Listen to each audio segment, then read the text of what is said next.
नमस्कार.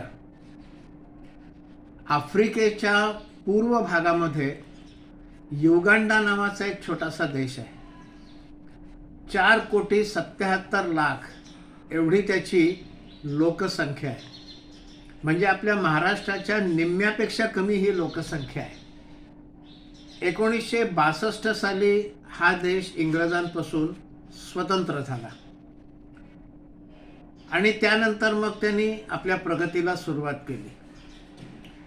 युगांडा देशाच्या प्रगतीमध्ये, अर्थकारणामध्ये भारतीय समाजाचा वाटा खूप मोठा आहे.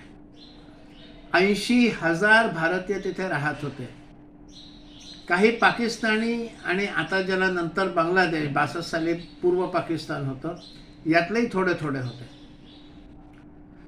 अर्थकारणाचा मुख्य कणा हा भारतीय लोकांनी तिथे चालवलेला व्यापार उद्योग हाच होता. युगांडाच्या एकूण व्यापारापैकी 90% व्यापार आणि उद्योग हे भारतीय लोकांच्या हातात होते. 90% व्यापार उद्योग भारतीयांच्या हातात असल्यामुळे व्यापारातनं मिळणारा जो महसूल आहे त्याचा सुद्धा 90% हिस्सा हा भारतीयांकडनं जात होता. व्यवस्थित चाललं होतं. 1962 ते 1971 नवीन स्वतंत्र झालेला देश हळूहळू प्रगती करत होता. या 80,000 भारतीयांनी तिथे त्या छोट्याशा देशामध्ये, ज्याची लोकसंख्या महाराष्ट्राच्या पेक्षा निम्म्यापेक्षा कमी आहे, 900 फॅक्टऱ्या उभ्या केल्या होत्या निरनिराळ्या वस्तूंचं उत्पादन करण्यासाठी. मग 900 फॅक्टऱ्या उभ्या केल्या, त्यामुळे स्थानिक लोकांना तिथे रोजगार सुद्धा या फॅक्टऱ्यांमधून मिळत होता. आणि 1971 साली ईदी अमीन नावाचा एक वर्णद्वेषी राष्ट्रपती त्यांना मिळाला. हा इंग्रजांचा सैन्यात होता, वर्णद्वेषी होता. भारतीय लोक एवढ्या मोठ्या प्रमाणावर व्यापार इकडे करतात, जवळजवळ सर्व व्यापार हा भारतीय लोकांच्या हातात आहे, हे काही त्याला सहन होईना. मग या भारतीय लोकांना इकडनं काढलं पाहिजे आणि म्हणून 9 ऑगस्ट 1972 त्यांनी आदेश काढला, सर्व भारतीयांनी देश सोडून जा. 90 दिवसाचा कालावधी दिला. 90 दिवसाच्या कालावधीमध्ये जर तुम्ही सोडून गेला नाहीत तर तुम्हाला पकडून छळ छावण्यांमध्ये ठेवण्यात येईल. कॉन्सन्ट्रेशन कॅम्प्स असं इंग्रजीत शब्द आहे. छळ छावण्या तिथे म्हणजे छळच आहे. मग आपल्याला छळ छावण्यांपासून मुक्ती मिळायला पाहिजे, म्हणून ह्या भारतीयांनी स्थलांतर करायला सुरुवात केली. त्याच्यामध्ये काही इंग्लंडला गेले, काही अमेरिकेत गेले, काही शेजारच्या केनिया देशात गेले. हे केनिया देशात गेले तर तिथेही त्यांनी व्यापार सुरू केला. फायदा केनियाचाच झाला. ह्या लोकांच्या एकूण 5,000 पेक्षा जास्त मालमत्ता होत्या. मग त्याच्यामध्ये जमिनी होत्या, राहती घरं होती, त्यांचं उद्योग किंवा दुकान जे काय असेल ते जिथे चालायचं त्या इमारती होत्या, फॅक्टऱ्या होत्या. ही सगळी मालमत्ता सोडून त्यांना युगांडाच्या बाहेर जावं लागलेलं आहे. त्यावेळेला भारतानं देखील युगांडातनं जे आले त्यांना स्वीकारलं, भारतीय नागरिकत्व दिलं आणि काही जण इथे बसले, काही इंग्लंड अमेरिकेत गेले, काही केनियामध्ये गेले. पण याचा युगांडाच्या अर्थकारणावर भयानक असा विनाशकारी प्रभाव पडला. त्यांचा GDP 5% चटकन खाली आला. लोकांना नोकऱ्या नाहीत, पैसा नाही, कसलं उत्पादन नाही. त्यामुळे तिथे अराजक माजलं. मग हे अराजक माजण्यासाठी यांनी आणखीन कठोर उपाय केले. आपल्याच लोकांवर गोळ्या झाडल्या अराजक बंद करण्यासाठी. लोक त्याचा तिथे निषेध करायला लागले.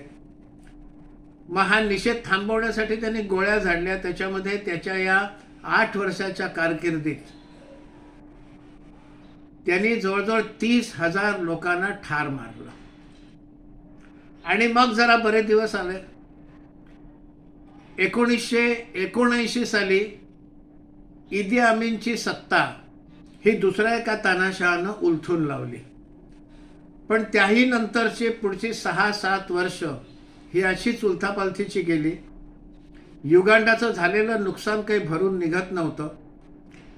आणि नंतर 1986 साली यौवेरी मुसेबेनी या नावाचा राष्ट्रपती तिथे आला. दूरदृष्टी असलेला हा राष्ट्रपती आहे. 1979 ते 86 3 राष्ट्रपती तिथे बदलले. त्यामुळे फार काही तिथे पुन्हा प्रगती वगैरे घडू शकली नाही. 1986 नंतर या मुसेबेनीने हळूहळू काही धोरणं आखली. आजही तेच त्या देशाचे राष्ट्रपती आहेत. 1986 ते आजपर्यंत ते या देशाचे राष्ट्रपती आहेत. खूप दीर्घकाळ राष्ट्रपती राहिल्यामुळे त्यांना काही धोरणं ही राबवता आली. त्यांनी पुन्हा उद्योग व्यवसायांना चालना दिली. निघून गेल्यापैकी जवळजवळ 35,000 भारतीय परत तिथे आले व्यापार करायला. 80,000 गेले, त्याच्या निम्म्यापेक्षा कमी लोक तिथे परत आले. त्यामुळे पूर्वीसारखी प्रगती होऊ शकली नाही, पण या देशाला बऱ्यापैकी तिथे प्रगती साधता आली. आपल्या व्यापाऱ्यांना जर त्रास देऊन हाकलून लावलं तर देशाची कशी अर्थव्यवस्था बिघडते आणि लोक भुके कंगाल व्हायला लागतात, ह्याचं एक उत्कृष्ट उदाहरण हे इदी अमीननी जे केलं त्यातनं पुढे आलेलं आहे. अलीकडेच 15 जानेवारी ते 20 जानेवारी असं 5 दिवसाची नॉन अलाइंड मूव्हमेंट, गटनिरपेक्ष ही जी आहे मूव्हमेंट आहे, नॉन अलाइंड मूव्हमेंट, हा एक गुट आहे. जसं नॅटो आहे, जसं सार्क आहे, तसं नॉन अलाइंड मूव्हमेंट NAM हा एक गट आहे. हा गट जवाहरलाल नेहरू, मार्शल टिटो आणि अनवर सादात इजिप्तचे यांनी, आम्ही रशियाच्याही सोबत नाही, आम्ही अमेरिकेच्याही सोबत नाही शीतयुद्धाच्या काळामध्ये. त्यामुळे आम्ही कोणाला अलाइंड नाही, आम्ही कुठल्या गटासोबत नाही, आम्ही गटनिरपेक्ष आहोत. म्हणून काही देशांचा एक गट या तिघांनी मिळून त्या शीतयुद्धाच्या काळामध्ये सुरू केला. तो गट अजून सुरू आहे. शीतयुद्ध संपलेलं असलं तरी तो गट सुरू आहे. काही ना काही व्यापार वगैरेच्या माध्यमासह प्रगतीसाठी, एकमेकांशी सहकार्य करण्यासाठी हा गट तसाच ठेवलेला आहे. याची एक बैठक 15 जानेवारी ते 20 जानेवारी या काळामध्ये कंपाला म्हणजे युगांडाची राजधानीला झाली. त्या तिथे भाषण करताना या यौवेरी मुसेबेनीने इदी अमीनवर खूप टीका केलेली आहे. हा वर्णविद्वेषी होता, ह्याच्यामुळे आमचं युगांडाचं खूप नुकसान झालेलं आहे, ते आम्हाला भरून काढायचं आहे. माझ्या पूर्वीचे राष्ट्रपती त्याच देशाचे, त्यामुळे त्या देशाने जबाबदारी घेतली पाहिजे. या इदी अमीननी माझ्या देशाचा राष्ट्रपती म्हणून जे काय केलं त्याबद्दल मी क्षमा मागतो, असं देखील त्यांनी म्हटलं. आणि पुन्हा जे लोक सगळे इकडनं निघून गेले त्यांनी पुन्हा इथे यावं. आमच्या देशाची प्रगती करायची असेल तर त्यावेळेला जसं आमच्या देशाच्या प्रगतीमध्ये हातभार लावलात तसा या आणि पुन्हा आमच्या देशाच्या प्रगतीमध्ये हातभार लावा, असं त्यांनी म्हटलं आहे. हे करत असताना बाहेरचे व्यापारी जे सोडून गेले ते परत यावेत, आपल्या देशात सुबत्ता यावी असा त्यांचा उद्देश होता. ही एक माहिती सर्वांना मिळावी म्हणून सांगितलेलं आहे. आपल्याला जर आवडली असेल तर लाईक करा, शेअर करा आणि चॅनल सबस्क्राईब करा. धन्यवाद.